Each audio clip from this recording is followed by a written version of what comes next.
उत्तर प्रदेश की राजनीति और इतिहास दोनों एक बार फिर से संभल के बहाने सुर्खियों में है। दरअसल डिप्टी सीएम ब्रजेश पाठक ने हाल ही में एक ऐसा मुद्दा उठाया जिसने पूरे स्टेट की राजनीति में हलचल मचा दी है। उन्होंने कहा कि संभल में हिंदुओं पर हुए अत्याचार कोई नई घटना नहीं है, बल्कि इसका इतिहास बहुत पुराना है।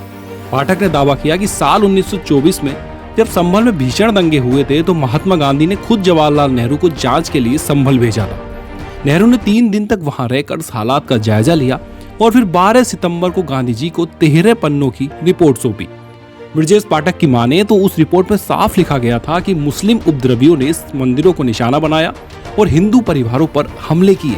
यहाँ तक कि नेहरू ने यह भी उल्लेख किया कि बाबर ने महाराजा पृथ्वीराज चौहान द्वारा बनवाए गए हरिहर मंदिर को मस्जिद में कन्वर्ट कर दिया था।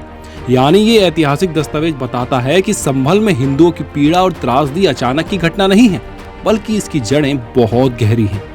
पाठक ने यह भी स्पष्ट किया कि उनकी बातें हालिया न्यायिक जांच रिपोर्ट से प्रेरित नहीं है।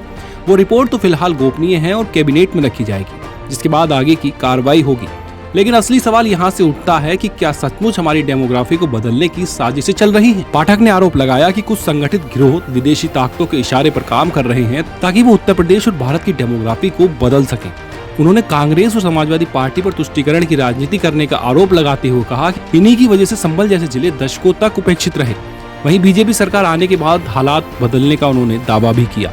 पाठक ने गिनाया कि 17 के बाद से मतांतरण और लव जिहाद के खिलाफ बड़ी कार्रवाई हुई। नेपाल सीमा से लगे जिलों में सकीरे गिरोह पर शिकंजा कसा गया।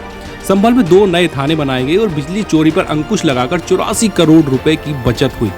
सिर्फ इतना ही नहीं, संभल, शामली, किराना और मुजफ्फरनगर में पलायन रुका और हिंसा के बाद 68 पौराणिक स्थलों और 19 प्राचीन कूपों को कब्जा मुक्त कराया गया। लेकिन दोस्तों, सबसे बड़ा प्रश्न अब भी यही है, क्या ये ऐतिहासिक त्रासदी और हालिया हिंसा सिर्फ राजनीति का मुद्दा बनकर रह जाएगी या सचमुच सरकार इतिहास से सबक लेकर संभल के जख्म भर पाएगी? दोस्तों, सवाल सिर्फ इतना नहीं कि गलती कहाँ हुई, सवाल यहाँ ये है कि सुधार की दिशा में कदम कब उठाए जाएंगे।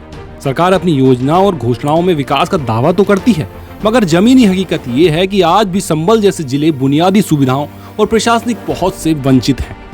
वहीं विपक्ष की भूमिका की बात करें तो वो भी सवालों के घेरे में है।